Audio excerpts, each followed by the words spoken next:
All right, Samson, here we are. It's Utah week. No one's really interested in talking to you about this week, right?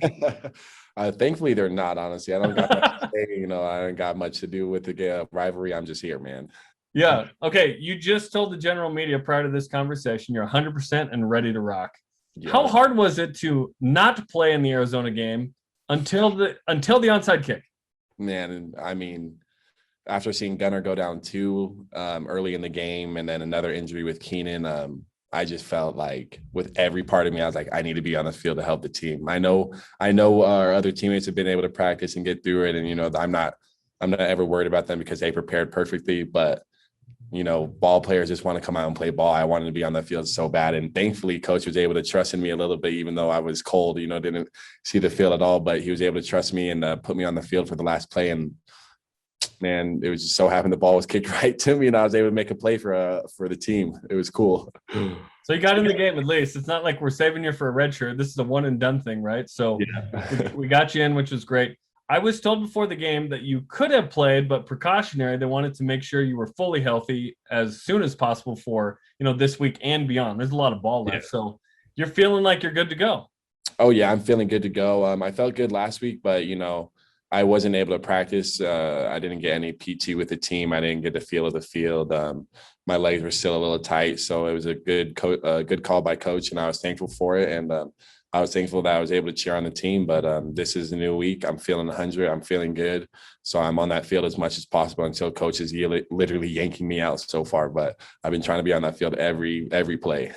You got to feel 100. You got to keep it 100. And you have with the conversation relative to obviously playing Utah and transferring down. And that's always fun when someone crosses the line, right? Who have you been in contact with the most leading up to the Utah game from your old teammates? Vontae Davis, the safety over there, starting safety over there. I talked to Devin Lloyd a bit too, Nephi. I talked to my cousin Mika, Dolan Kincaid, Devin Kafusi, Brayton Covey. I've talked to them all, honestly, like the whole starting 22 from both sides. I'm talking to them both. That's awesome. And there's so much emotion. Some people get way, way into it, right? Everyone's into it to a great degree. It's just how much. How would you characterize sort of your feelings about this? Because yes, Utah's won 9 in a row. You were on the other end of that, right? Yeah. You've never lost this game. Maybe you're the good luck charm, right? But how would you characterize sort of your emotions going into this game? Um, I don't know. There's something different about the whole year, even that first game of me being here and the feeling of the game and just the my routine before the game. Everything I felt like has changed with me being here. Like I don't know if me growing up and being a bit mature and with my head on my shoulders a little bit better.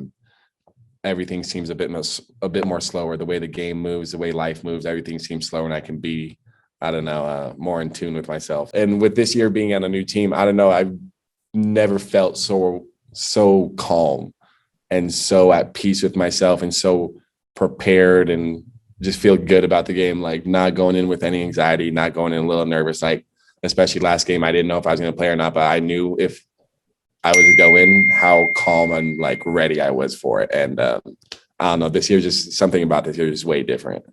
What is it? Is it that you have nothing to lose per se, although you want to win the game? Yeah, I think that's it. This is my last year with ball. Nothing's guaranteed. I don't know if the NFL is guaranteed or not.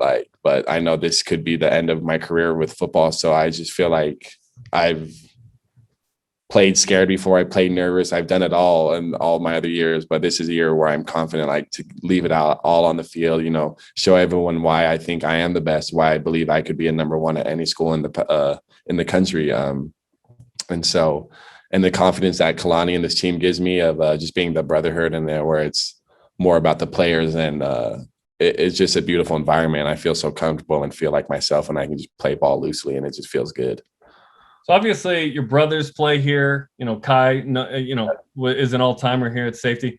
Did you grow up a BYU fan, or did you grow up a fan of another school? Like, were you coming to games? What's the story there? I was here at the games a lot for Kai, watching him, especially that Boise State game. Like I was here, but man, I was such a reckless kid and having fun and just living life that I wasn't even worried about sports. I wasn't worried about college. That I was just so focused on just being right here, right now with my friends. Like, let's have fun. Like, I don't know what I don't know. I didn't even know what college was really until my brother and them sat me down and made me realize, like, bro, there's more to life than just high school. And I was like, oh, wow.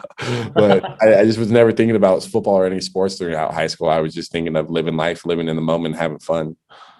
What do you bring to this receiver group that you think can have a positive impact starting Saturday? Just being a vet, being able to see the game a little bit more slower than the younger guys, because, you know, when you first get into this, this game doesn't slow down or take a break for anyone. You get thrown right into the fire right off rip. So it's like, I already know. I remember my first day, my first 2 years coming up into college football, and you being thrown at your head is like just going everywhere, trying to comprehend everything, but it's still moving so fast that, you know, nothing gets really slowed down. But being able to, you know, help guys out, you know, showing them some more techniques, some more releases, helping guys learn how to watch some film, you know, because, you know, films has a lot to do with the game. But I don't know, just working with the guys and helping them see what they can work a little bit more on, and just trying to, you know, be a little bit better coach. You've scored against BYU before. You could join Francis Bernard as the only guy, I think, that scored on both sides. What would that mean to you? It'd be an honor, honestly, to do something like that. You know, there's such a big rivalry between, even if someone is calling it just an in-state game, you know, those guys, you know, it's definitely a rivalry game. No team is getting blown out. The games are always close for a reason. Okay, tell us from the other side what the Utah sort of attitude is relative to the game with BYU. Because sometimes it feels like on this side, it's like, it means more to you than you want to admit. Come on, guys. Yeah, it does. Yet, if and when BYU's in the Big 12, right, I sort of get that mindset of like, hey, there's a lot going on for us. Yeah. You know, so what's it like on the other side? Definitely it's intense. I think everyone tries to put on, you know, a little face and say that, you know, it doesn't mean as much as it does to us, to them. But it definitely, you know, Witt looks at it as a little brother status, where it's like, hey, we don't lose to those guys. We don't mention their names, but those guys right there, we don't lose to them. And it's an intense week. It's one of the hardest weeks of season, honestly. And I know for us too, we're taking it just as serious as them. So I just hope they're prepared. I hope they're not sleeping and they're thinking they're just going to come in for an easy 10 straight win. Like, we're not here to just roll over. Like, we came here to play some ball. Hopefully one is coming. Yeah, for sure. You know what I'm saying? For sure. How about your guy, Neil Poe, dude? How about that guy? That's a superstar right there. Coming out to the ball. You lose another main receiver and you got to take on the team by yourself and come do out what you did. That's a great leader, and just a man to show you that, you know, even though someone goes down, someone has to still step up.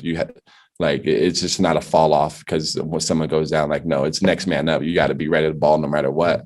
And Neil did a great job of doing that. He led this team. Just balled out, honestly. How's Puka doing? He's good. We're both feeling good. We're getting lots of reps in this week. They're trying to pull us out, you know, trying to limit our reps, but, you know, we're not allowing it. It's time to ball. Season's right here. Like, it's time to start getting things rolling. Okay, in the locker room before the game and in the lead up to running out, this is going to be a full stadium. You experienced something special, right, last week. What's it going to be like emotionally to run out in a BYU-Utah game for BYU? The emotions are going to be high.